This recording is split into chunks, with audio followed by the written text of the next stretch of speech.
Au drapeau. Monsieur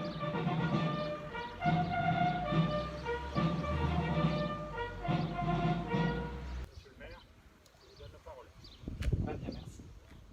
Monsieur le vice-président du département, Madame la conseillère départementale, mon colonel, Messieurs les adjoints, Monsieur le conseiller délégué, Messieurs les porte-drapeaux, Monsieur le président de l'amicale des anciens combattants, Mesdames, Messieurs. C'était il y a 76 ans, le 8 mai 1945, l'ennemi allemand, ou plutôt l'ennemi nazi et fasciste, vient de capituler devant les alliés de l'Ouest et de l'Est.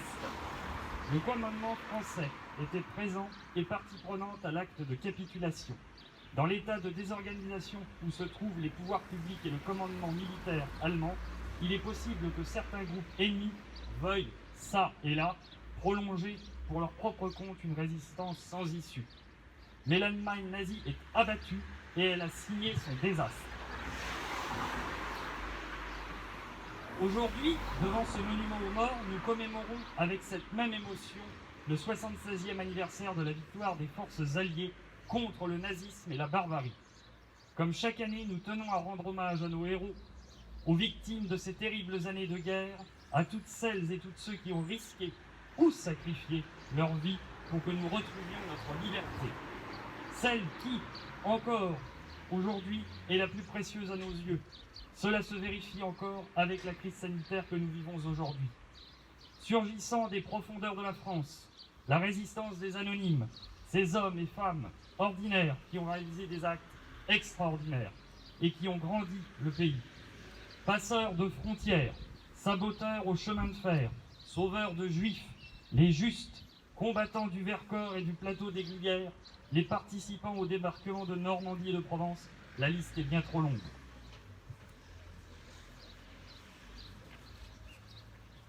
Malgré le temps et les pages d'histoire qui nous ont dévoilé tous les ressorts de ce terrible moment du XXe siècle, nous ne pouvons et nous ne pourrons jamais comprendre ce qui a pu germer dans l'esprit des hommes. Cet esprit a rendu possible l'horreur totalitaire.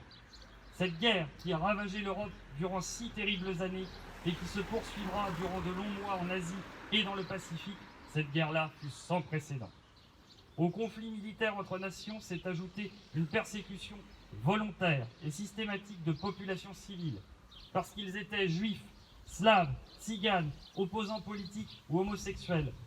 Cette guerre fit plus de victimes civiles que de victimes militaires. C'était une guerre d'idéologie que certains sont fiers de partager. Mais la voix de la vérité est la plus forte.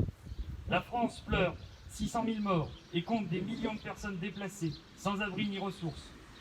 Ce 8 mai rappelle à nos mémoires donc que la paix, la démocratie, les valeurs républicaines, le respect de l'autre, la tolérance, le progrès économique, social ou environnemental sont des combats quotidiens et qu'à aucun moment nous ne devons baisser la garde ni relâcher notre vigilance. Ce 8 mai rappelle aussi l'honneur des femmes et des hommes, comme le disait le général de Gaulle. Honneur, honneur pour toujours, à nos armées et à leurs chefs. Honneur à notre peuple, honneur aux nations qui ont mêlé leur sang à notre sang, leur peine à nos peines, leurs espérances à notre espérance, et qui, aujourd'hui, triomphent avec nous. J'ai une pensée en cette veille de la fête de l'Europe que nous devons penser que le 8 mai est le symbole de l'union des nations, de celui que l'on appelle le vieux continent. C'est une fierté, un honneur qu'il faut faire perdurer. Aussi, pour ne pas perdre cette conscience, nous devons nous souvenir aujourd'hui, demain, toujours, ce que signifie le 8 mai. Vive l'Europe des nations, vive la République et vive la France. Message de Madame Dariussec, ministre déléguée auprès de la ministre des Armées, chargée de la mémoire et des anciens combattants. 8 mai 1945. Par 2 fois, l'Allemagne a signé sa capitulation sans condition. Pour l'Europe, la délivrance est là, la guerre est finie. Enfin. Après tant de souffrances et de désolation, après tant d'espérances et de luttes acharnées. Même les épreuves les plus douloureuses ont une fin. Même les tempêtes les plus dévastatrices s'achèvent. Une joie bouleversée emplit les cœurs, les drapeaux ornent les fenêtres, les embrassades se noient dans la liesse populaire. Derrière les larmes de joie, celles de la peine affleurent. Personne n'oublie les villes ruinées, les vies dévastées. Personne n'oublie que l'humanité a payé le plus lourd tribut de son histoire. Notre monde en fut à jamais changé. La Seconde Guerre mondiale est une rupture pour notre civilisation qui se sait encore davantage fragile et mortelle. 76 ans plus tard, reliés par notre mémoire commune et épris de la même reconnaissance, nous nous unissons par la pensée et par notre hommage pour saluer le souvenir de celles et ceux qui ont combattu et abattu le fléau nazi. Pour notre pays, rien ne fut simple. Ce combat prit de nombreux visages et la victoire mille chemins. Malgré les ardents soldats de Montcornet, d'Abbeville, des Alpes, de Saumur et tous ceux de Caron, l'ombre de l'occupation, de la division puis de la collaboration a jeté son voile obscur sur la France. Il y a 80 ans, en 1941, les flambeaux de la résistance brillaient déjà. Le flot du refus et de l'espérance montait tandis que la répression forgeait son funeste souvenir à Châteaubriand, au camp de Souges ou au Mont-Valérien. La France libre recevait les raniments des territoires ultramarins et poursuivait son inlassable épopée. Dans les sables de Coufra, elle nouait un pacte avec la victoire et par la voix du colonel Leclerc regardait déjà vers Strasbourg. À l'instar d'Hubert Germain, dernier des compagnons de la Libération, ce fut toute une jeunesse ardente et résistante qui refusa la défaite et l'asservissement, qui refusa de servir les desseins de l'occupant. Tous, ils ont permis à la France de s'asseoir à la table des vainqueurs. Cela fut rendu possible par le combat acharné des armées françaises et des armées alliées, par les forces françaises libres qui jamais ne cessèrent la lutte, par le dévouement des résistants de l'intérieur, par chaque Française et Français qui a refusé l'abaissement de la France et la négation de ses valeurs.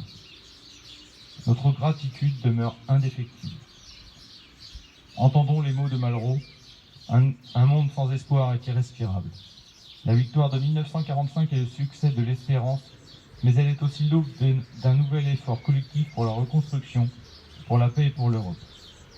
Hier comme aujourd'hui, face aux épreuves et aux crises du temps, la nation française se tient debout, résiliente et espérante. Unis et solidaires, souvenons-nous de l'adversité surmontée et de la liberté reconquise. Madame Tariusset. Mesdames, Messieurs, je vais vous demander 1 minute de silence, s'il vous plaît.